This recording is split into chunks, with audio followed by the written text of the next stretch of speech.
Okay बेटा, last time हम लोगों ने जो डिस्कशन की थी वो बेसिकली एनर्जी की थी। डिफरेंट एनर्जीज के बारे में हम लोगों ने जो था वो डिस्कशन की। आज हम थोड़ा सा आगे चलेंगे और आज we are going to discuss power. ठीक है, आज हम पावर पढ़ेंगे और साथ all of the energy conversion जितनी भी होती हैं हम उसके बारे में डिस्कशन करेंगे। ठीक है, तो first of all you have to put on the heading power.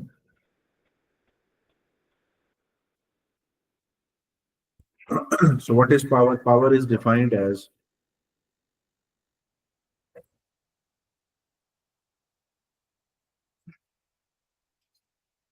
rate of doing work. Power is defined as rate of doing work.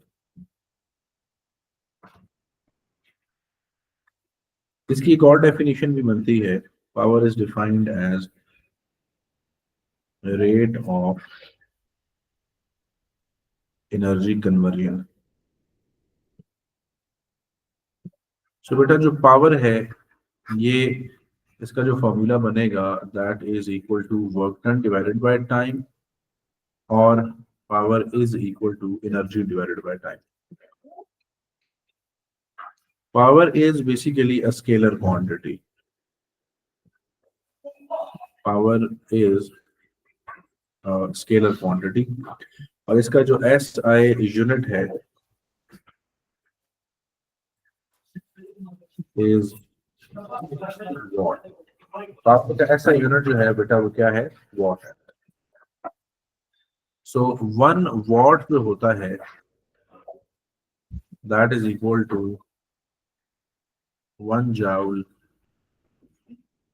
पर second.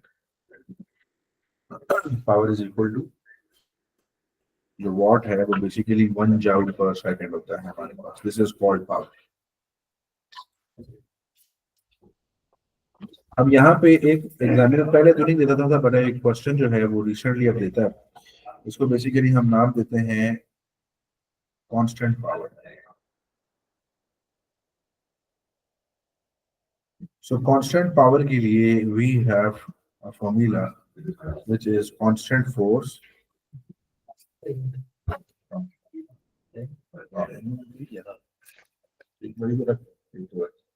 constant force multiplied by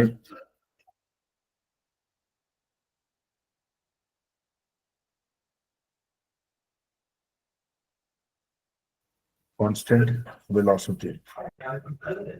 So when this formula is given to you in the exam, so आपको examiner force नहीं देता, distance नहीं देता, तो इसके लिए फिर आप सिंपली क्या करते हैं? आप ये वाला फॉर्मूला यूज करते हैं। तो बेटे power is equal to force times velocity आ जाएगा हमारे पास। अब how do we get this formula? This is important. So बेटा हमें मालूम है कि जो पावर है वो किसके इक्वल है? This is equal to work done divided by time. Work done किसके बराबर है? Force into distance divided by time, जो पावर है। अब ये जो डिस्टेंस डिवाइडेड बाय टाइम है, ये आप सिंपली इसको वेलोसिटी या वी कह सकते हैं। इससे आपको एक और चीज याद कराता हूँ कि ये जो फॉर्मूला है ना, velocity is equal to distance divided by time, ये सिर्फ कांस्टेंट वेलोसिटी के लिए आप लगा सकते हैं। ठीक है, जब जब आपका ऑब्जेक्ट है और उसकी वेलोसिटी वेरी कर रही होती है, तो फिर उस वक्त भी बच्चे जो है वो लगा रहे होते हैं। लाइक स्पीड वेरी कर रही होती है, तो फिर आप ये वाला फॉर्मूला नहीं लगा सकते distance divided by time. This is only applicable for constant velocity. ठीक है, इसको नोट करें please.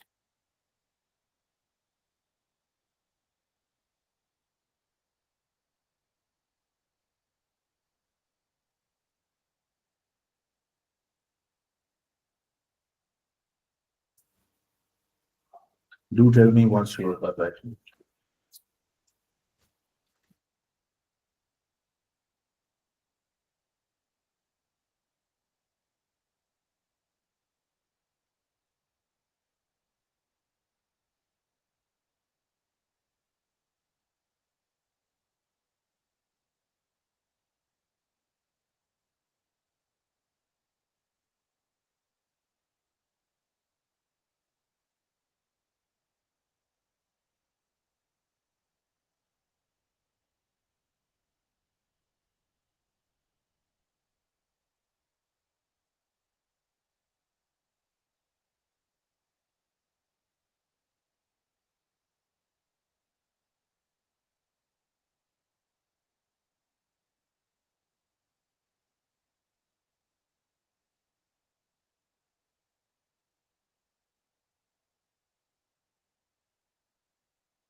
Done, sir.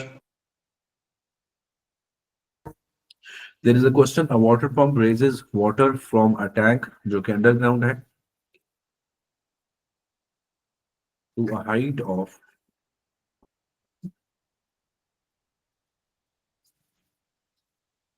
10 meters.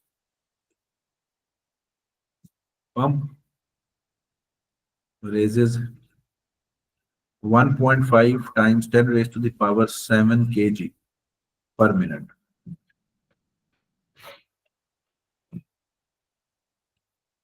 Find minimum power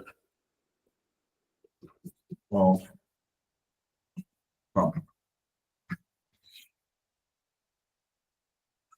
Any clue which formula we should use?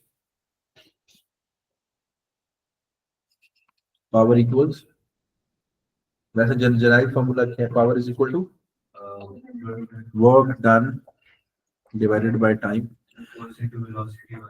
अच्छा, अब यहाँ पे फोर्स इनटू वेलोसिटी अगर करते तो हमारे पास डिस्टेंस तो है, टाइम नहीं है, और हमारे पास फोर्स नहीं। तो हम फिर अभी क्या करेंगे, अब हम चूंकि पानी हाइट पे जा रहा है तो इसका मतलब है वाटर जो है वो which type of energy it is gaining, gravitational potential energy, because it is raising. So can I say the work is done on the water in order to raise it? So can I say work done mgh के equal होगा mgh divided by t। अब बेटा मास कितना है जो raise हो रहा है? 1.5 times 10 raise to the power 7 kg। कितने टाइम में? Per minute. तो इसका मतलब है what it would be seconds में, 60 seconds. And what is G? Examiner अब आपको कहता है जी की वैल्यू आप 9.81 या 9.8 ले लें, और हाइट जो है वो बेटा कितनी है? That is 10 meters. If you just multiply we would be able to get the right answer. ठीक है, सो प्लीज बताइए कितना आंसर आ रहा है after calculation.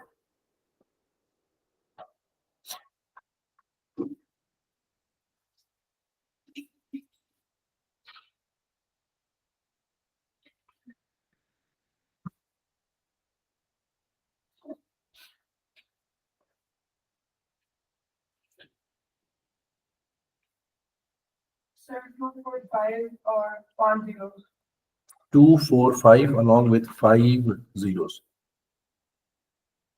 so it would be 1 2 3 4 5 6 and 7.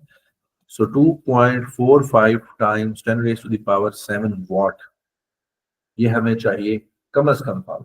Why it is named as minimum power? Because water pump जो है वो सारी की सारी एनर्जी अपनी जीपीई में तो नहीं चेंज करेगा, साउंड लॉसेस भी होंगे, काइनेटिक एनर्जी ऑफ वाटर भी होगी, ठीक है, थर्मल लॉसेस भी होंगे। तो इस वजह से this is the minimum power जो कम से कम हमें चाहिए। ऑब्वियसली रियलिटी के अंदर पंप इससे ज्यादा पावर कंज्यूम कर रहा होगा। ठीक है जी बेटा, आई क्लियर? ठीक है,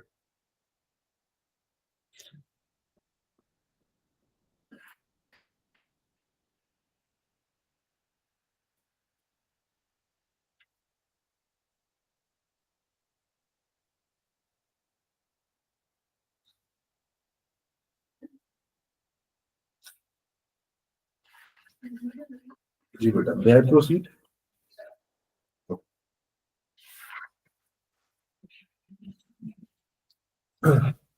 बेटा इस ग्राफ का ग्रेडियंट हमें क्या देगा? Work done divided by time और एनर्जी टाइम का ग्रेडियंट हमें क्या देगा?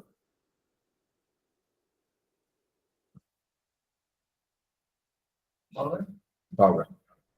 The gradient of these graphs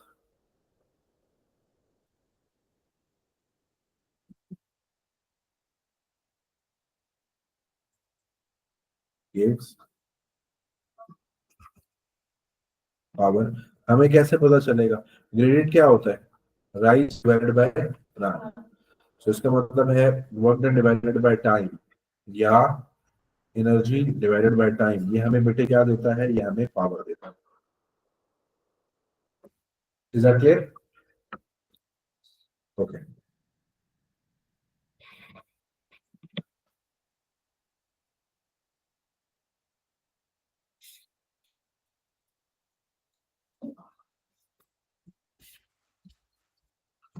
और अगर इस तरह से हो, इसका क्या मतलब होगा? पावर कितनी है? पावर इज जीरो, क्योंकि gradient is what? Zero.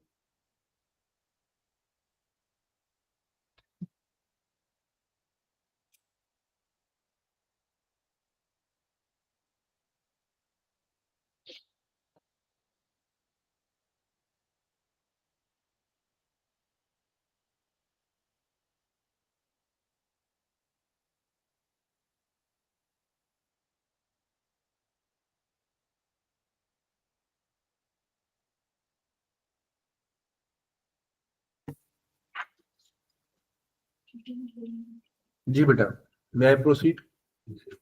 Fine. अब आपको बेटा, did we write law of conservation of energy? So heading डालें, important energy convergence.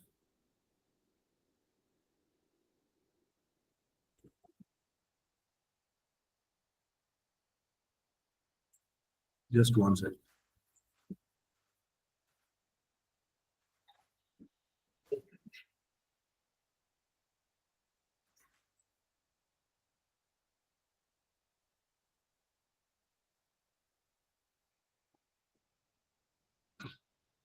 Important energy convergence के अंदर पहली जो आप लिखेंगे, that is a cyclist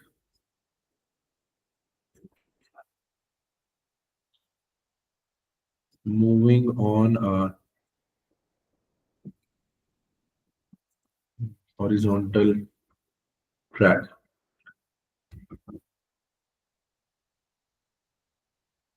with with increasing speed।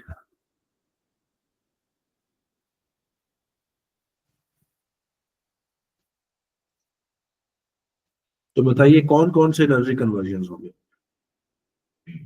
Can I से सबसे पहले केमिकल पोटेंशियल एनर्जी होगी जो साइक्लिस्ट के अंदर है, that would be converted to kinetic energy plus internal energy. किस किस को नहीं मालूम इंटरनल एनर्जी क्या होती है? इंटरनल एनर्जी बेटा होती है आपके पास थर्मल एनर्जी।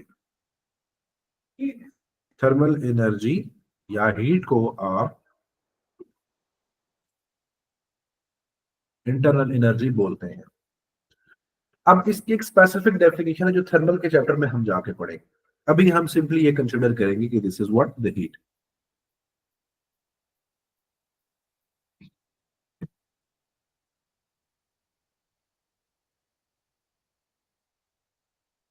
अब यहाँ पे एक और सिचुएशन आ गई है जिसमें मेरे पास स्पीड जो है वो इंक्रीजिंग नहीं, कांस्टेंट है। अब आपके पास कौन कौन से होंगे? जी बेटे आप बोलो। अब कौन से एनर्जी कन्वर्जन होंगे? Chemical potential energy. अच्छा, क्या काइनेटिक चेंज हो रही है? तो फिर कांस्टेंट से कांस्टेंट स्पीड में तो काइनेटिक एनर्जी क्या होगी? चेंज इन काइनेटिक एनर्जी क्या होगी? जीरो। देखो हम एनर्जी कन्वर्जन पढ़ रहे हैं ना, जिसमें एनर्जी एक से दूसरी फॉर्म में कन्वर्ट होगी। तो अभी काइनेटिक एनर्जी चेंज जीरो हम इसलिए लेंगे because velocity was considered to be constant. तो जब वेलोसिटी कांस्टेंट है तो काइनेटिक एनर्जी भी कांस्टेंट है, तो स्पीड तो इंक्रीज हो नहीं रही। अब फर्ज करें एक साइक्लिस्ट है, उसकी काइनेटिक एनर्जी है 10 जाउल। मैं जो उसके ऊपर एनर्जी मैं जो दे रहा हूं फर्ज करें वो है 25 जाउल। अब स्पीड इंक्रीज तो नहीं हो रही। अगर स्पीड इंक्रीज होती तो मेरी जो केमिकल एनर्जी है वो कन्वर्ट होके के ई में फर्दर जाती। इंक्रीज तो नहीं ना हो रही, हम तो वो कह रहे हैं जो इंक्रीज हो रही, चेंज हो रही। अब यहाँ पे केमिकल से किस में चली जाएगी? It would be converted to only thermal. ठीक है। हाँ, तो अब आपने सिर्फ यहाँ पे थर्मल लिखना है। This is an important thing.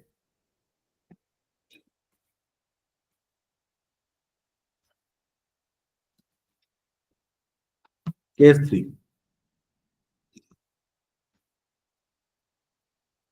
a swimmer jumping from a diving board। और डाइविंग बोर्ड ऐसे है इस वक्त।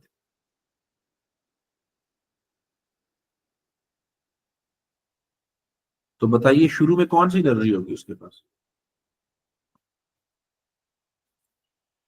केमिकल तो नहीं है।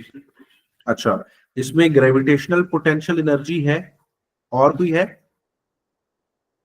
इस वक्त कोई है? बोर्ड जो है वो बेंड हुआ है, बोर्ड बेंड हुआ है। It would B strain energy. Strain energy किसको कहते हैं हम? इलास्टिक पोटेंशियल एनर्जी को। स्ट्रेन एनर्जी है, जीपीई है। इन दोनों का सम किस में चेंज होगा? Kinetic energy plus internal energy. ये जब एक ऑब्जेक्ट डीफॉर्म हुआ होता है तो उसमें जो एनर्जी कंप्रेस्ड या स्ट्रेच्ड ऑब्जेक्ट के अंदर जो एनर्जी स्टोर्ड होती है, that is called a strain energy.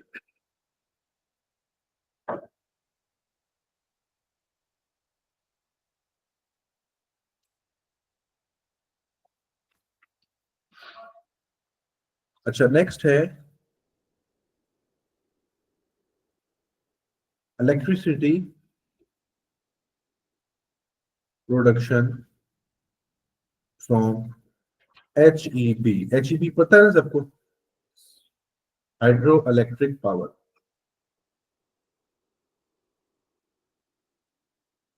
तो बताइए कौन कौन सी एनर्जी सोर्सेज हैं यहाँ पे जो इनकॉर्पोरेट करेंगे।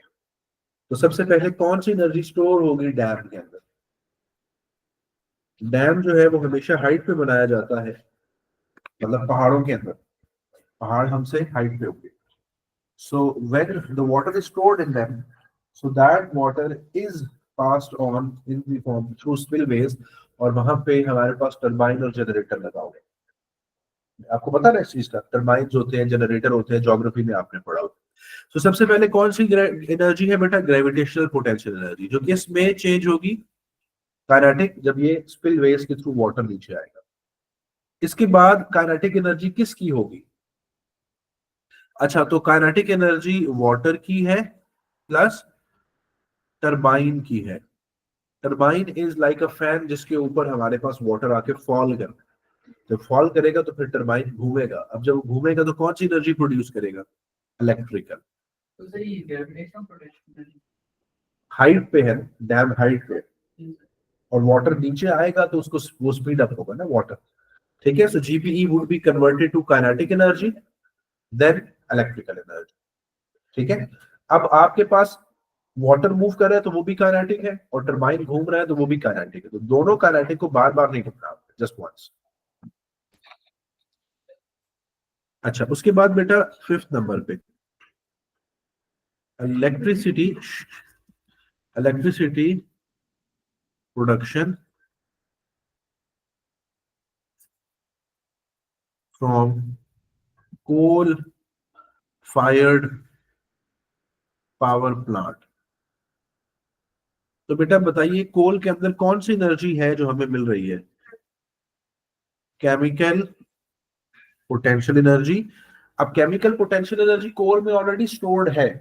हम क्या करेंगे? हम कोल को बर्न करेंगे। तो बर्न करके कौन सी एनर्जी प्रोड्यूस होगी? Internal energy. इंटरनल एनर्जी को आप थर्मल लिख सकते हैं। इसके बाद क्या होगा? स्टीम बनेगी। स्टीम से टरबाइन घूमेगा, रोटेट करेगा। सो कैन आई से over here it would B kinetic energy, and finally it would B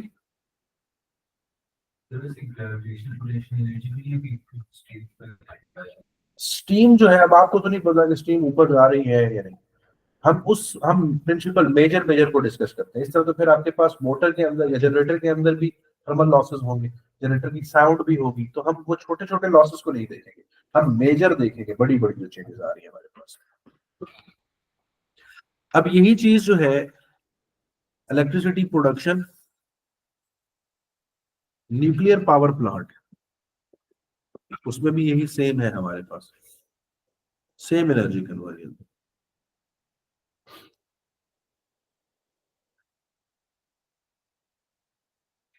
सो यहाँ पे 6 नंबर पे electricity production from nuclear power plant. Nuclear power plant में क्या चीज यूज होती है? यूरेनियम। यूरेनियम यूज होता है। अब यूरेनियम बेसिकली क्या है? यूरेनियम मेरे पास एक रेडियो एक्टिव मटेरियल है ये रेडियो एक्टिव मटेरियल एक, आप समझ लें कि नेचर में बनी बनाई चीज है जिसको आपने खुद कुछ नहीं करना, एक्सेप्ट इसके कि उसमें फिशन रिएक्शन हमने करवाना है।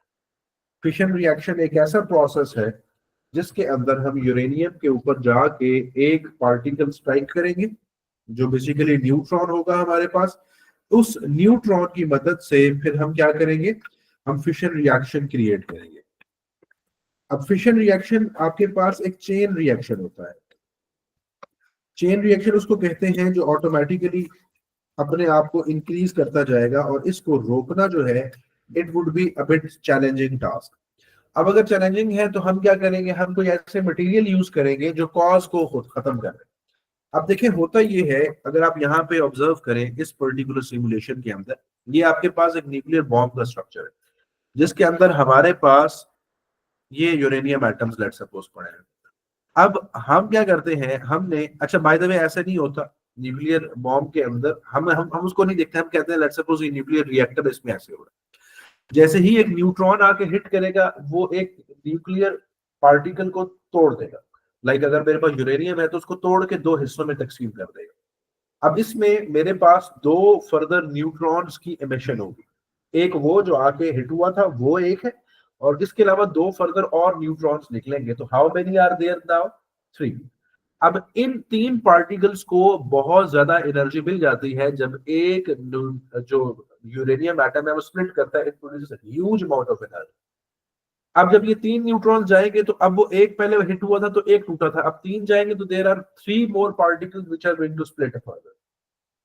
अब उन तीन में से फर्दर एक एक में से तीन तीन और न्यूट्रॉन्स निकलेंगे, और आप समझ लें कि आपके पास एक हायरार्की स्टार्ट होगी, और इस तरीके से आपके पास ये काम स्टार्ट हो जाएगा। You would see this is a chain reaction जो कि ह्यूज अमाउंट ऑफ एनर्जी जो है वो प्रोड्यूस करे।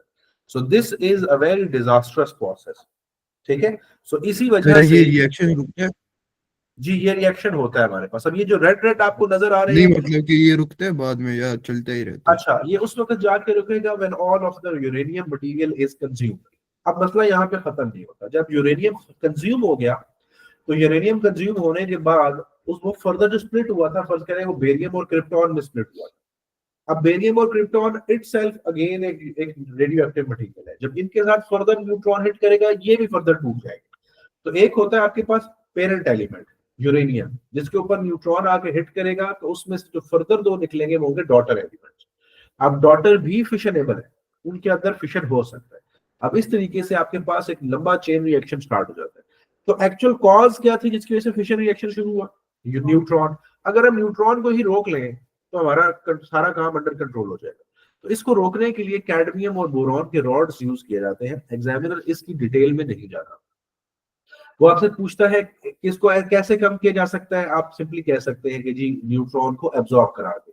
न्यूट्रॉन को एब्जॉर्ब कराने के दो तरीके हैं, या आप कैडमियम और बोरॉन यूज कर लें या आप हार्ड वाटर यूज कर लें। हार्ड वाटर भी न्यूट्रॉन्स को एब्जॉर्ब कर लेगा, जिससे ये ना न्यूट्रॉन्स आगे जाएंगे ना हिट करेंगे, ना ये फिशन रिएक्शन आपका एग्रेसिव होगा।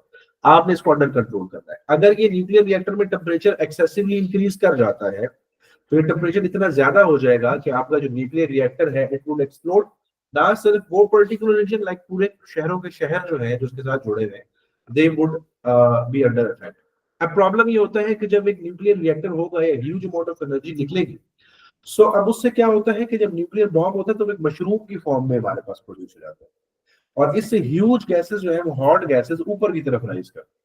तो उसको रिप्लेस करने के लिए साइड से हमारे पास ठंडी हवा आना स्टार्ट हो जाती है, लेफ्ट राइट के नाकों से। तो जब वो ठंडी हवा आती है तो वो एक पर्टिकुलर डायरेक्शन में चलना शुरू करेगी, तो वो जहां जहां जाएगी वो न्यूक्लियर मटेरियल अपने साथ लेके जाएगी, जिसकी वजह से ये डिस्ट्रक्शन हो सकती है। इसी वजह से जब हमारे मुल्कों के दरमियान ये एक न्यूक्लियर पॉलिसी चलना स्टार्ट होती है कि जी न्यूक्लियर जंग होने लगी है, तो दाएं बाएं के लोग जो है ना एक्टिव हो जाते हैं। अब फॉर एग्जाम्पल पाकिस्तान और इंडिया एक दूसरे को डराने के लिए वो कहते हैं कि जी हम न्यूक्लियर बॉम्ब आपका चला दें, अपना चला दें। तो अगर वो नेक्स्ट सपोज एक्टिव हो जाते हैं तो उसके साथ सबसे पहले कौन आता है, चाइना। Number 2 Iran. नंबर 3 आपके पास अफगानिस्तान। नंबर 4 आपके पास आ गया क्या कहते हैं जो हमारे साथ नेबरिंग कंट्रीज के अंदर, और कौन से, एक ईरान है, एक अफगानिस्तान है, एक हमारे पास चाइना है, एक तजिकिस्तान, और ये जगह है। और उसके बाद सबसे इंपॉर्टेंट चीज वो लोग जिनका स्टेक है, कौन कौन है वो, वो हमारे पास जो है वो अमेरिका है, नंबर 2 रशिया है, जिनसे हम लोग अपना लेते हैं, असलहा लेते हैं, इन दो कंट्री से।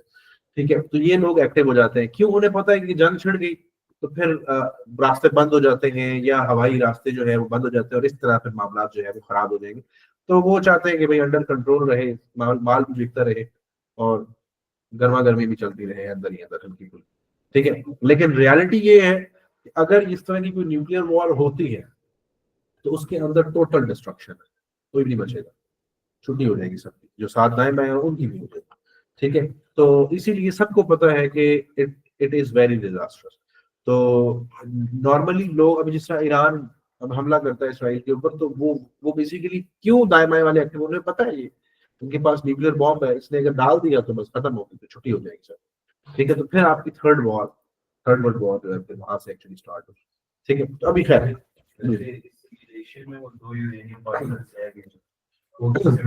सिमुलेशन के अंदर एरर आ सकता है शायद। अच्छा, और जो आपके पास न्यूक्लियर मशरूम बनता है, क्लाउड, वो कुछ ऐसा दिखता है आपको।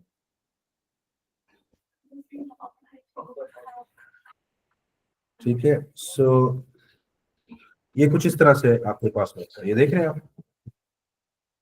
So it would start expanding. ये देखने में तो आपको छोटा सा लग रहा होगा, but it is very disaster. ठीक है, तो मूवीज वगैरह आपने देखी होंगी डिफरेंट, जिसके अंदर ये न्यूक्लियर रिएक्टर जो है वो दिखा देते हैं कि इस तरीके से इट हैक्स।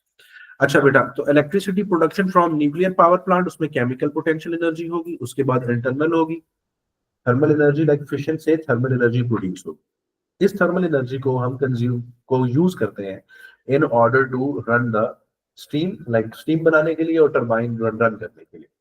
टरबाइन रन करेगी, स्टीम होगी, और उसके बाद ये न्यूक्लियर पावर प्लांट जो है ये इलेक्ट्रिसिटी जनरेट करना स्टार्ट कर देगा। तो काइनेटिक एनर्जी होगी टरबाइन की, और इस तरीके से आपकी फर्दर इलेक्ट्रिसिटी प्रोडक्शन है। इसको प्लीज नोट करिए।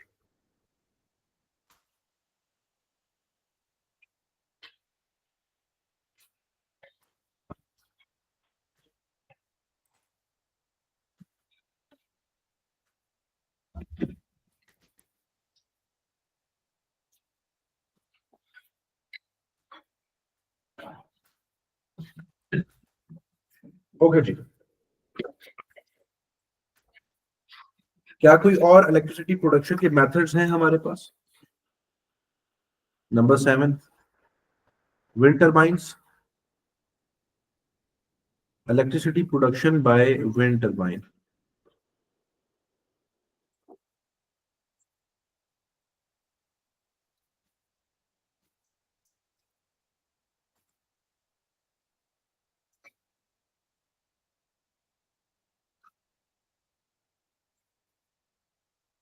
इसमें कौन सी एनर्जी होती है इनिशियली आपके पास? ठीक है, और ये फर्दर किस में चेंज हो जाती है? डायरेक्ट इलेक्ट्रिकल के अंदर। जी, इलेक्ट्रिसिटी प्रोडक्शन थ्रू जियो थर्मल एनर्जी, उसमें तो कुछ भी नहीं है। इलेक्ट्रिसिटी प्रोडक्शन बाय सोलर, तो इसमें क्या होती है? सोलर, या जो आपके पास सनलाइट है, ये किस में कन्वर्ट हो जाती है? डायरेक्ट इलेक्ट्रिकल के अंदर। अच्छा,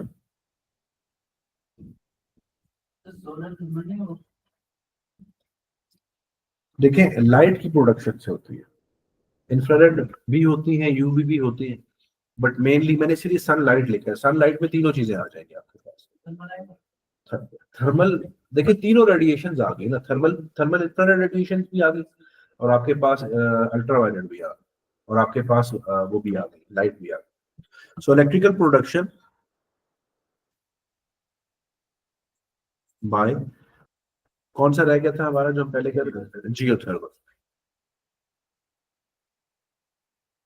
अच्छा, तो जियोथर्मल में बेटा सबसे पहले कौन सी एनर्जी होगी? थर्मल एनर्जी, जो कि हॉट रॉक्स में से आएगी। थर्मल एनर्जी को किस में कन्वर्ट किया जाएगा? जीपीई के अंदर, क्योंकि वो हाइट पे आ गई है हमारे पास। तो जीपीई गेन करेगी, उसके बाद क्या होगा? प्रेशराइज स्टीम से काइनेटिक एनर्जी ऑफ टरबाइन बनेगी, और काइनेटिक से फिर हमारे पास क्या हो जाएगा? इलेक्ट्रिकल एनर्जी प्रोडक्शन होगी।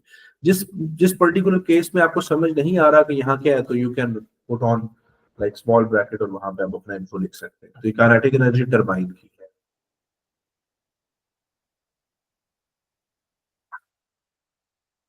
ओके बेटा?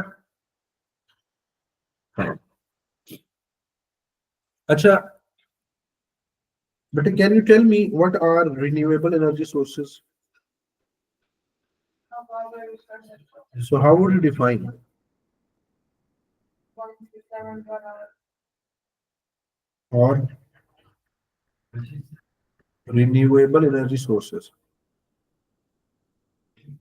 definition? Sources that not efficient. ठीक है. Can we use this definition, energy sources which can be used again and again? So अच्छा बेटा, this definition cannot be used in exam.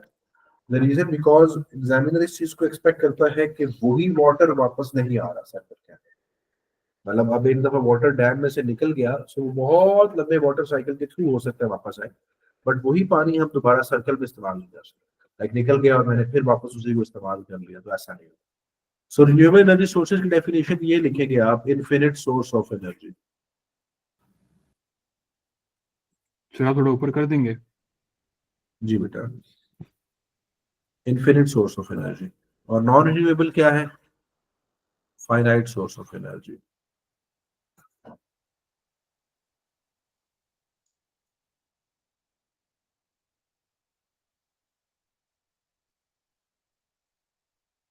ठीक है।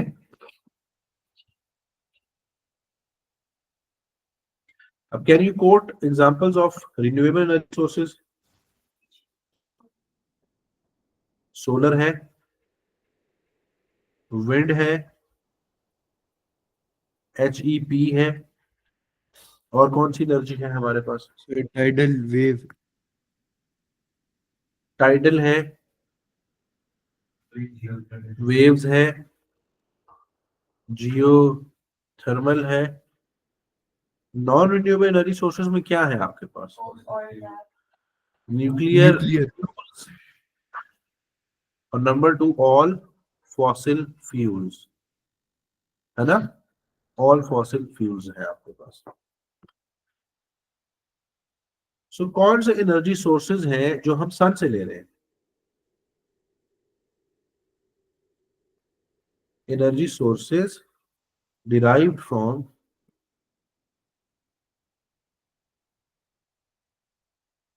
सन। जी बेटा, कौन कौन से हैं? Number 1 solar, number 2 wind.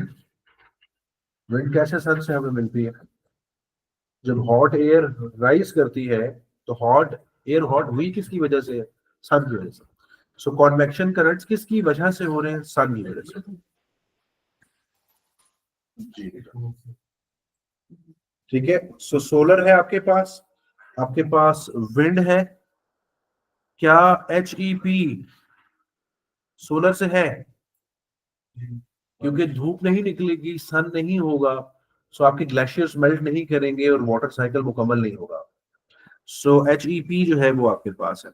क्या वेव्स हैं आपके पास? सन की वजह से। वेव्स जो है वो कन्वेक्शन करंट्स है, हॉट एयर राइज करेगी, एयर के फ्लो की वजह से आपके पास जो है वो वेव्स प्रोड्यूस होती है। क्या हमारे पास टाइडल जो है वो एनर्जी सोर्स फ्रॉम सन है? नहीं है। टाइडल जो है वो मून की वजह से होता है।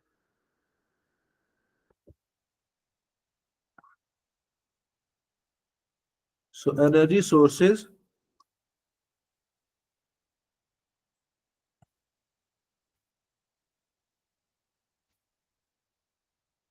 not derived from sun.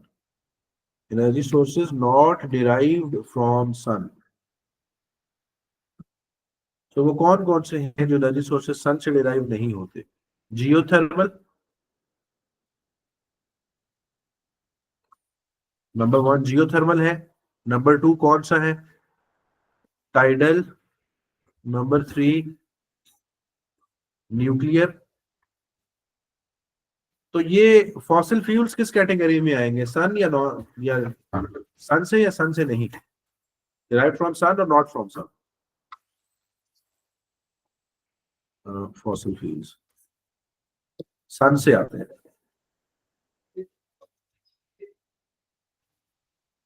अब एनर्जी कैसे फॉसिल फ्यूल्स में इंड्यूस हुई? When the fossils were not dead remains, they were alive, so through photosynthesis they were taking energy from the system. Like फर्ज करें, एग्जांपल देता हूं, आपके पास फॉसिल फ्यूल्स किसकी वजह से आए? प्लांट्स और एनिमल्स, एनिमल्स और लिविंग बींग्स जितने भी थे अंडर प्रेशर वो पड़े रहे। जब वो जिंदा थे तो उनको एनर्जी कहाँ से लेते होते थे? सन से।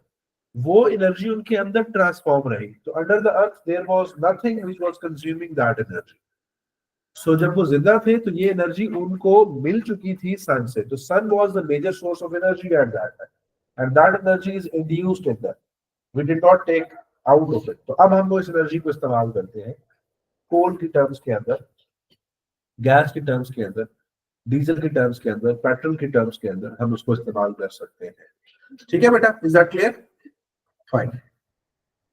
सो आज का लेक्चर बेटे बस इतना ही, बाकी इंशाल्लाह डिस्कशन जो है वो अगली क्लास के अंदर। Take care then, thank you and Allah हाफिज़।